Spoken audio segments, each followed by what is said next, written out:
Bonjour à tous, aujourd'hui nous allons faire des lavis. Donc c'est un tutoriel pour reprendre les bases pour les débutants ou pour ceux qui veulent réviser.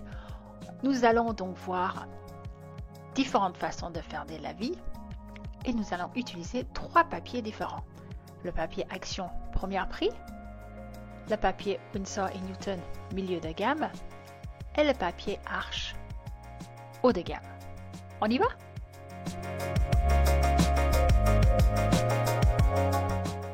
Le matériel, vous avez donc besoin du papier. Donc moi j'ai coupé en lamelles de 6 cm de large à peu près, que vous allez accrocher de préférence à une petite tablette en bois ou quelque chose de dur que vous allez pouvoir incliner. Il vous faut 2 couleurs. Moi j'ai pris rose et jaune et de l'eau claire et un pinceau rond. Nous allons d'abord faire un lavis grâce à du mouillé sur mouillé. En première chose à faire, c'est de bien étaler de l'eau claire partout sur la feuille de façon uniforme.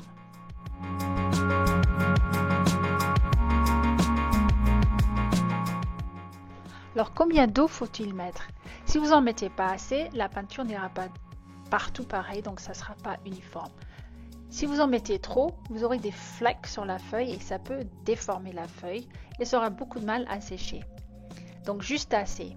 Il faudrait que le pinceau soit saturé avec de l'eau et du pigment, mais que ça ne goûte pas. Ici, bien sûr, il n'y a pas de pigment, c'est que de l'eau claire. Donc on enlève l'excédent d'eau claire du pinceau. Maintenant le pinceau, on le trempe bien dans la peinture. Donc on prend la peinture la plus foncée. Ici il s'agit donc du rose.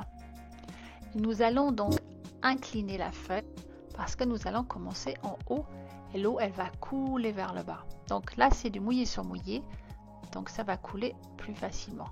Regardez.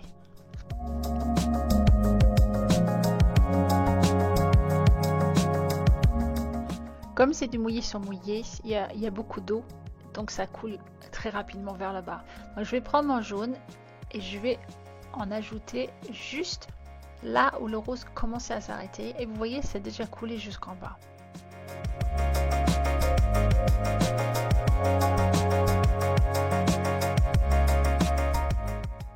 Donc vous remarquez que comme c'est très mouillé, il faut travailler très vite parce que ça coule très vite. C'est très pâle parce que justement il y a beaucoup d'eau. Donc là j'ai envie de faire une deuxième couche, mais il faut que je me dépêche parce que si ça a déjà commencé à sécher, ça va avoir des traces vraiment pas jolies. Donc là je me permets de faire un peu plus de pigmentation en haut parce que je trouve que c'est trop pâle. Et vous voyez, ça fait pas de traces, ça descend parce que c'est pas encore en train de sécher. Et là je vais mélanger du rose avec le jaune et faire un peu plus d'orange au milieu. Et ensuite, j'essuie à chaque fois entre chaque couleur sur mon essuie-tout et tout en bas du jaune. Et voilà, en fait, c'est fini. On enlève l'excédent avec l'essuie-tout de façon très délicate. Si vous touchez la feuille, vous risquez de faire une marque.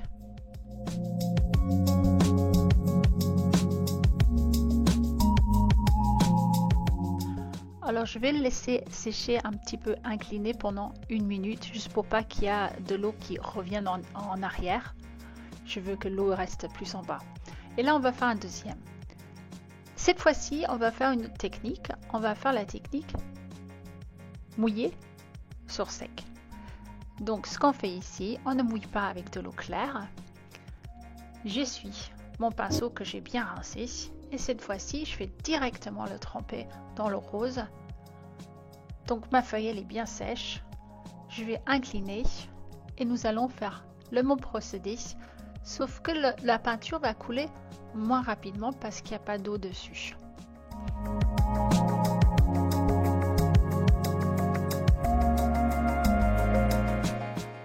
Donc le même mouvement.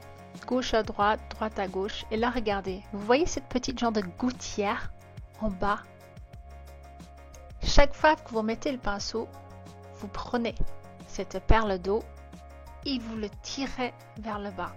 Là, je vais donc changer un petit peu la couleur. J'ajoute un peu de jaune pour avoir de l'orange. Des mouvements contrôlés, gauche-droite, droite-gauche, comme vous voulez. J'ajoute encore plus de jaune pour avoir un orange encore plus foncé. Et je vais finir par le jaune en bas. Donc chaque fois, vous prenez le pinceau exactement là où il y a cette petite gouttière de peinture.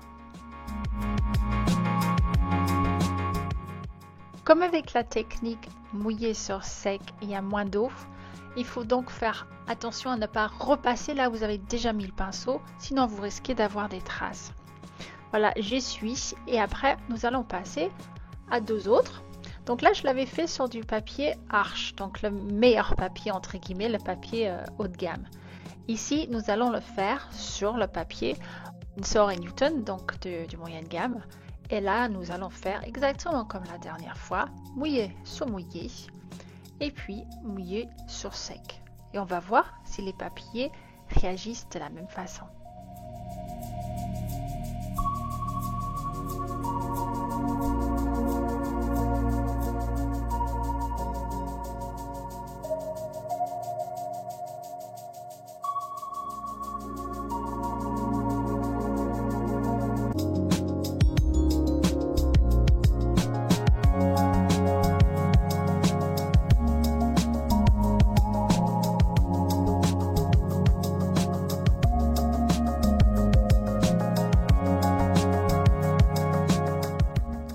Bon, j'ai oublié de filmer le deuxième.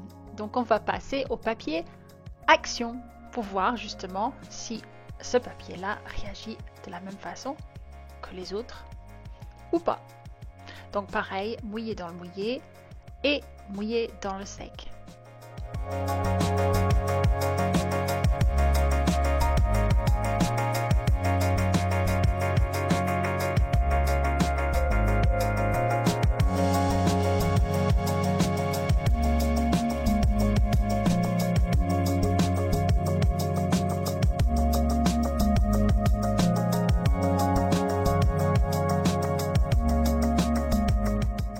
La première chose qu'on remarque avec ce papier Action, c'est que les couleurs sont plus vives parce qu'elles restent sur la surface. On voit beaucoup plus le grain du papier et l'eau, elle ne sait pas vraiment où aller.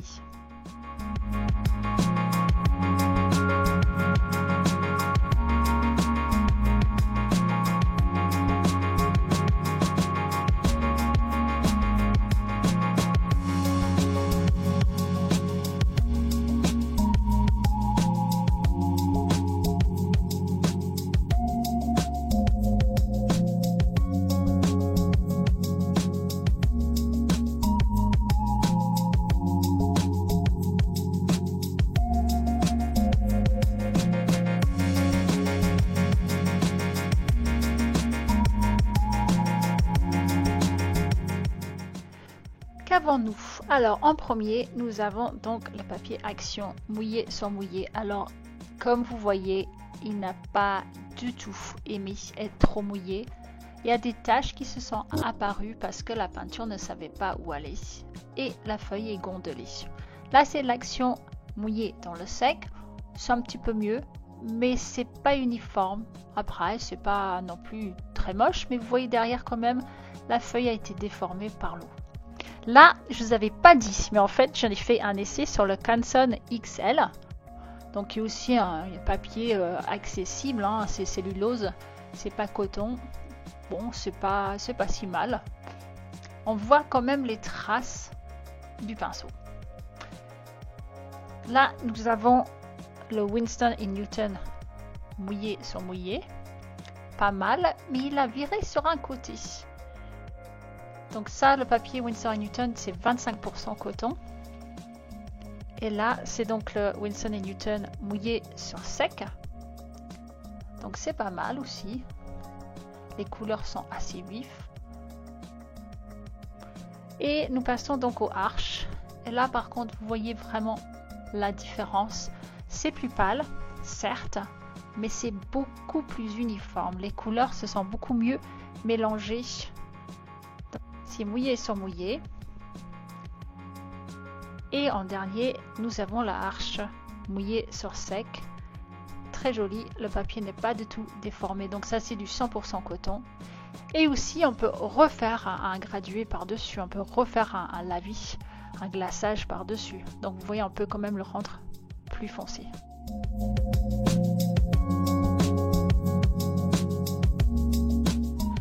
Surprise! Et là en fait j'ai fait sur d'autres coloris. Là c'est du bleu et c'est un Winsor & Newton papier. Je l'ai fait mouillé sur sec et c'est qu'une couleur et je voulais faire donc un lavis uniforme, c'est-à-dire avec la même quantité d'eau.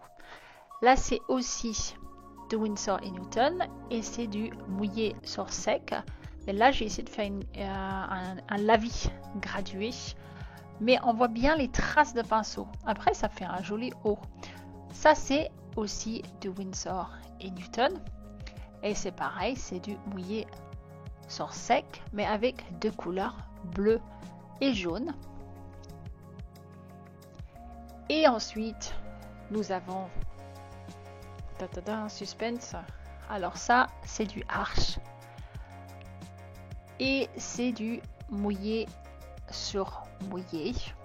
Donc vous avez vu que les pigmentations sont beaucoup plus fortes. Donc il a bien fui, ça fait des couleurs beaucoup plus intenses qu'avec le rose. Et là aussi c'est du arche. Là par contre c'est mouillé sur sec, mais vous voyez à quel point les pigments sont beaucoup plus forts sur celui-ci.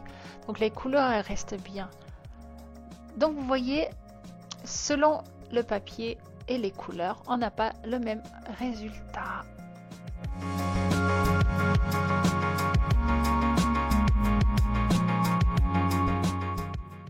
Qu'allons-nous faire maintenant avec tous ces lavis? Eh bien, on va les décorer comme ça fera des jolis marque-pages par exemple. Alors, qu'est-ce qu'on va faire? On peut utiliser des pinceaux. Alors ça c'est un petit liner avec une pointe très fine. Ça c'est un petit pinceau rond. Ou vous pouvez aussi faire avec des marqueurs permanents qui sont waterproof. Il ne faut pas que ça fuit dans l'eau, sinon ça va pas être joli.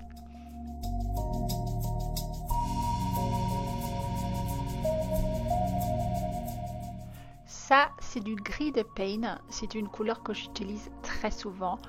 C'est plus soft, plus le noir et j'utilise ça vraiment très souvent.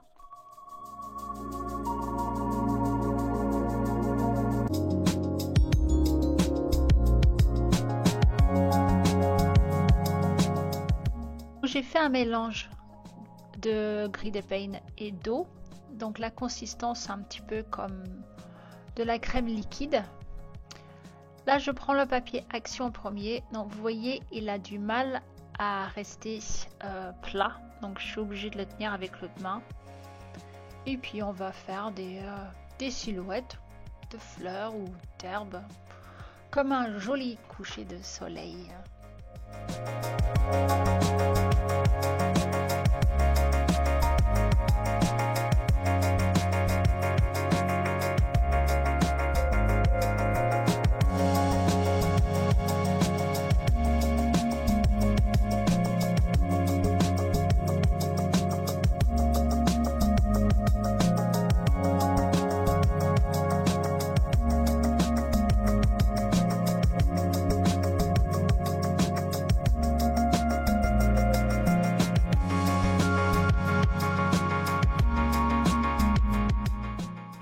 Même chose avec les bleus.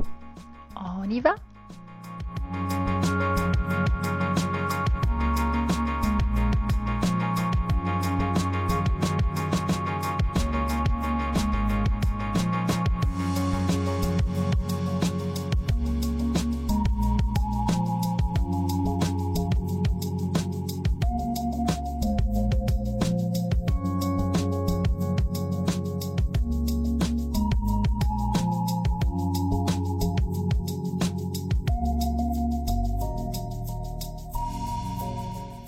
Donc faites-vous plaisir, utilisez votre imagination ou cherchez des idées ailleurs.